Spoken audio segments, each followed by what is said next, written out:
Барша қазақстандықтар көрсін және де сақ болсын. Сәлеметсіз бе қымбат көрермен, арнамызға қош келдіңіз. Әлемде және Қазақстанда болып жатырған соңғы жаңалықтарды алғашқы қатарынан біліңіз келсе, арнамызға жазылыңыз, лайк басуды ұмытпаңыз. Қазгидромет 10 қазанға арналған ауа райы болжамын ұсынды. Синоптиктердің болжамынша бірқатар өңірде күн райы бұзылып, үсік жүріп, шаңды дауыл болады. Алматы облысының солтүстігінде, оңтүстігінде 3 градус үсік күтіледі. Облысының солтүстігінде төтенше өрт қаупі сақталады. Ұлытау облысының шығысында жоғары өрт қаупі, облысының оңтүстігінде төтенше өрт қаупі сақталады. Қарағанды облысының солтүстігінде, шығысында тұман күтіледі. Түркістан облысының солтүстігінде шаңды дауыл күтіледі.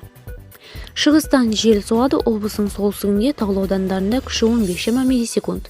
Батыс Қазақстан облысында жел оңтүстік-шығыстан соғады, күндіз облыстың батысында оңтүстігінде екпіні 15 миллисекунд. Облыстың батысында, солтүстігінде, орталығында жоғары өрт қаупі сақталады. Облысының солтүстік-батысында, оңтүстігінде, оңтүстік-шығысында төтенше өрт қаупі сақталады. Қостанай облысының батысында, солтүстігінде, шығысында тұман күтіледі. Облысының оңтүстігінде жоғары өрт қаупі сақталады. Жамбыл облысының таулы аудандарында тұман күтіледі. Солтүстік-шығыстан жел соғады. Түнде облысының батысында, солтүстігінде, оңтүстігінде таулы аудандарында 1-3 градус үсік жүреді. Облысының батысында, солтүстігінде төтенше өрт қаупі, облысының орталығында жоғары өрт қаупі сақталады. Қызылорда облысының орталығында, шығысында шаңды дауыл күтіледі. Абай облысының оңтүстігінде жоғары өрт қаупі күтілуде. Солтүстік Қазақстан облысының батысында тұман күтіледі. Ақмола облысының солтүстік батысында тұман күтіледі.